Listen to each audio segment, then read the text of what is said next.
video we created an Android project.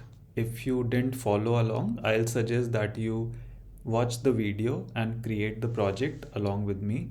If you have the project ready, well and good.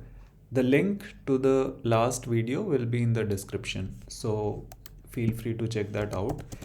Now let me start Android Studio, and by default it'll open the project that we created, which is the My First App. Now the default view you will see here in the navigator is Android. You can also change this to project view to get a better view of the structure of the project that we created. And if you see here, you will see .gradle as the first folder.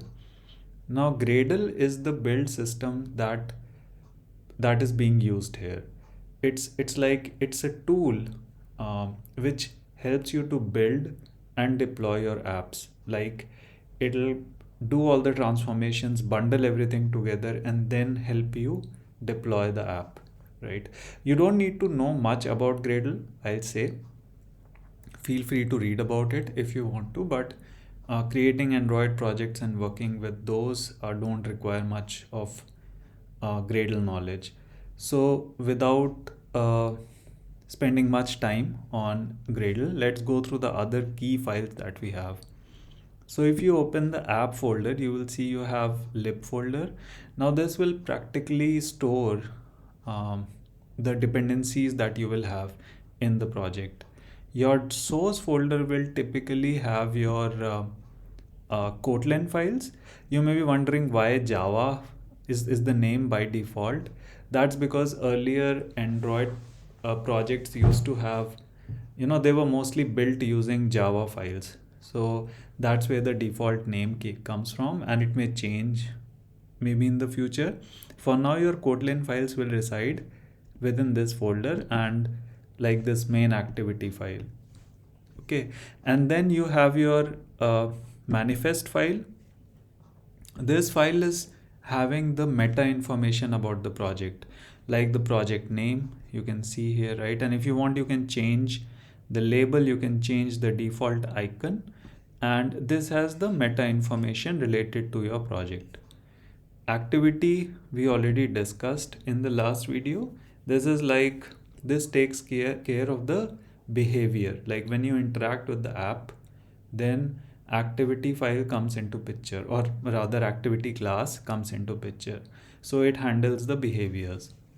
You also have, if you remember, we also talked about the layout file, and the layout file is typically used to build the layout, like how the app will be structured. So if we open the this resource folder, you will see a bunch of folders here, and this typically contains different resource files. It can be images, it can be your XML files.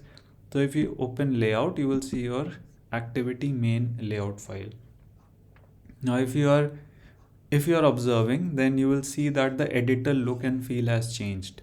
So the class file is basically a text editor, and then your layout file is more like a design studio. So this gives you the capability to drag and drop elements and work with the elements. So this is the benefit of using Android Studio, and we'll be discussing more about these capabilities in future videos. But for now, so this is the key idea. The resource folder will have your layout stuff and also other XML files, plus images and string files. So these are like some of the key files, I'll say, that that you should definitely explore. And in the future videos, we'll see how to add more functionality, how to test this app. So I think in the next video, we'll cover that. So this was a quick video to give you an idea about the project structure, the layout. And this layout that you see is typically the layout which is which gets created when you use Gradle. So hope you learned about the project structure, and feel free to explore more about the project. Thank you.